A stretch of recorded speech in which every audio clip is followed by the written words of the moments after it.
معصومیت بھرے پرانے دور میں الماریوں اور تابدانوں میں اخبارات بھی انگریزی کے بچھائے جاتے تھے کہ ان میں مقدس کتابوں کے حوالے نہیں ہوتے۔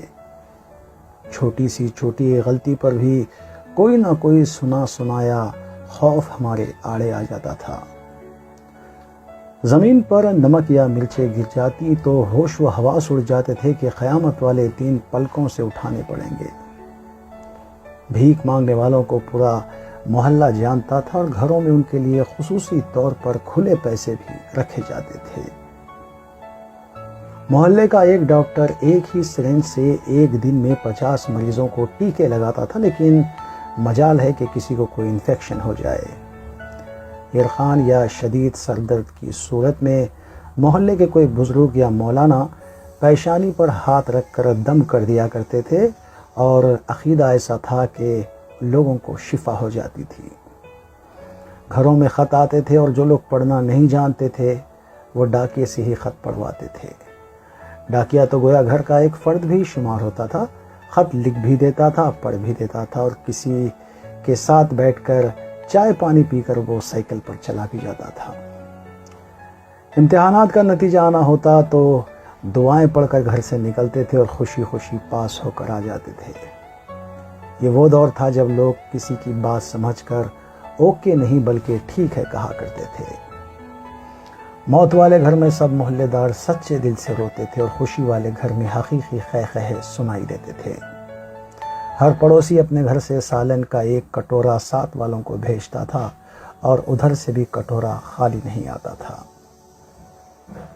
میٹھے کی صرف 3 ہی قسمیں تھیں: ڈبل کا میٹھا، چاول کی کھیر یا پھر میٹھا کھانا۔ آئس کریم دکانوں سے نہیں، لکڑی کی بنی بنڈیوں پر ملتی تھی جو میوزک نہیں بجاتی تھی۔ ہر محلے میں اور گلی گلی میں سائیکل ٹھیک کرنے والے بھی موجود تھے، جہاں کوئی نہ کوئی محلے دار اپنے قمیص کا کونا منہ میں دبائے پمپ سے سائیکل میں ہوا بھرتا ہوا نظر آتا تھا۔ 11ویں ہوتی یا نیاز بڑھتی تو سب سے پہلے حق بچوں کا ہوتا تھا۔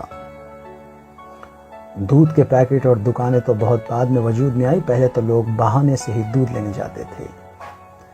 لوگوں کے پاس وقت ہی وقت تھا، گفتگو ہی گفتگو تھی، باتیں ہی باتیں تھی، وقت ہی وقت تھا۔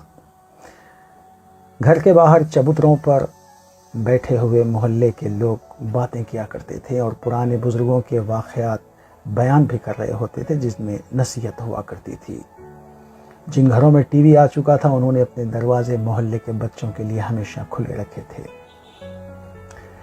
مٹی سے لیپی ہوئی زمین اور کویلی کی چھت کے نیچے چلتا ہوا پنکھا سخت گرمی میں بھی ٹھنڈی ہوا دیتا تھا، لیکن پھر اچانک سب کچھ بدل گیا۔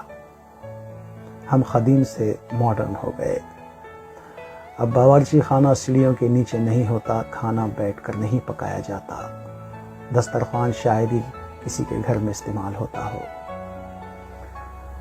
منجن سے ٹوتھ پیسٹ تک کے اس سفر میں ہم نے ہر چیز بہتر سے بہتر کر لی ہے، لیکن پتہ نہیں کیوں اس قدر سہولتوں کے باوجود بھی ہمیں گھر میں ایک ایسا ڈبہ ضرور رکھنا پڑتا جس میں ڈپریشن، سر درد، بلڈ پریشر، شوگر، نیند اور وٹامنز کی گولیاں ہر وقت موجود رہتی ہیں۔